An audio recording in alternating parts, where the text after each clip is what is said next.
And since this is bound from the internet, I don't know if this will necessarily be just a local audience. What's your name? What's your position? My name's Rocky Anderson, and I'm Executive Director of High Road for Human Rights. I was formerly mayor, and before that I was a lawyer for 21 years and worked in a lot of the nonprofit organizations in Salt Lake City community.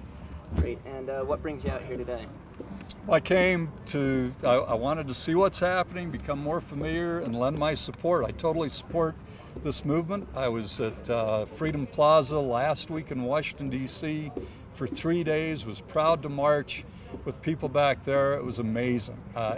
You know, I think the marches on Goldman Sachs here have been very similar to what we saw in Washington, D.C., but we had a lot more people there, of course. But we marched on the Chamber of Commerce. You know what was amazing? They had banners hanging down from the Chamber of Commerce building. And by the way, appropriately enough, the Chamber of Commerce building in Washington, D.C. looks like a federal government building. And it's because they, by and large, run government in Washington, D.C. They pay out enormous amounts of money to buy their way, to support the business community against the interests of the people of this country. So we marched on that building, and it was incredible. Here we have, what, 9.1% hard unemployment, far more than that in terms of the underemployed and those who have given up looking for jobs, and they have the audacity still at the Chamber of Commerce building to have banners that spell out JOBS brought to you by the American Free Enterprise System U.S. Chamber of Commerce. That about tells it all, doesn't it? Rocky, tell us then, are you in agreement with, or do you support then the movement they're trying to set up? Of course I support this movement. I've been asking for people to get out in the streets for years, wondering where the hell is everybody? The last decade, I mean, we got lied into the most unconscionable, well, I can't say most unconscionable war because we've had plenty of them in this country, but to invade and occupy Iraq on the pack of lies brought to us by the Bush administration, the human rights abuses, the violations of our treaty obligations, our own domestic law, and zero accountability for that criminality. And now the Obama administration is saying, oh, let's just forget about it. We're going to move forward and not look backward. They're looking out for their own class. They're looking out, as usual, for the powerful, for the wealthy, and we are getting taken. And it's about time that we all stand up and say, we are not going to put up with it anymore. This movement is going to grow and grow. People are going to see this isn't just a bunch of lefties out there. This is about the rights of everybody. The top 1% in this country owning 42% of the wealth, that is criminal. But what's really criminal is the fact that those that we elect to represent our interests are back there like they're on retainer with those firms in Wall Street, handing out not millions, billions of dollars in bailouts. And they say the banks are too large to fail, but they don't understand it's the middle class that's too large to fail, but they don't seem to care. Tell us then today, you're going to hear from the people, the leaders of this Occupy Salt Lake City. What do you hope to hear from them? Well, you know, everybody's asking about what is the message. This is a beautiful organic movement. A lot of people with a lot of different ideas. There are things that I've read about on their demands that I say, good luck, that's never going to happen. It's unrealistic and it may not even be a good thing. But there are a lot of things that we all agree upon. First of all, even with President Obama's health care reform, there are going to be 23 million people in this country without essential health care coverage. I think all of us agree that has got to change. We have to have universal health care in this country like the rest of the industrialized world.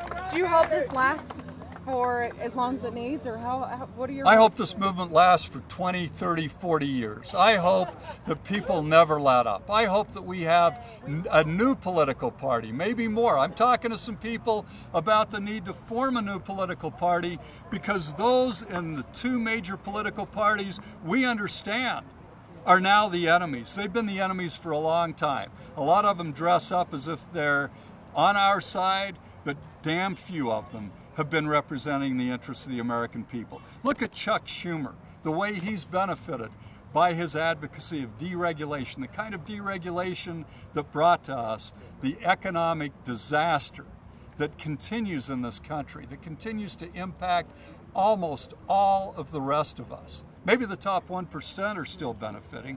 They're still getting their big bonuses, most of which now are being paid for through American tax dollars. But it's time that we say, get the money out of these wars, stop these unconscionable wars, stop the kowtowing to the military-industrial complex. And by the way, I don't know how many of you know this, but when President Eisenhower warned in his last speech as president about the need to beware of the military-industrial complex, he first wrote it out. His first phrasing of it was, more accurately, the military-industrial congressional complex. And they are all at the trough, the Republicans and Democrats. As Rob Bishop in the 1st Congressional District was fighting for an antiquated weapon system, the F-22, only because Hill Air Force Base was servicing the F-22. Billions of dollars coming from United States taxpayers. But he wasn't alone.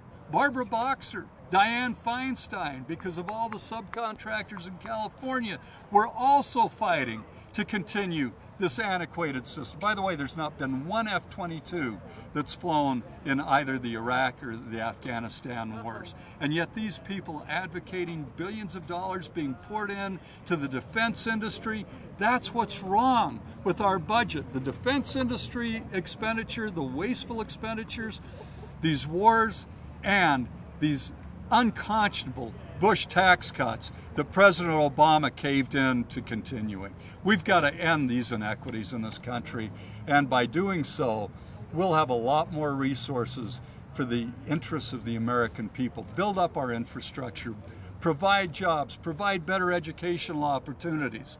And it's such a great sign that people now, after all these years, are getting it, rising up and saying, we're not going to stand for it anymore.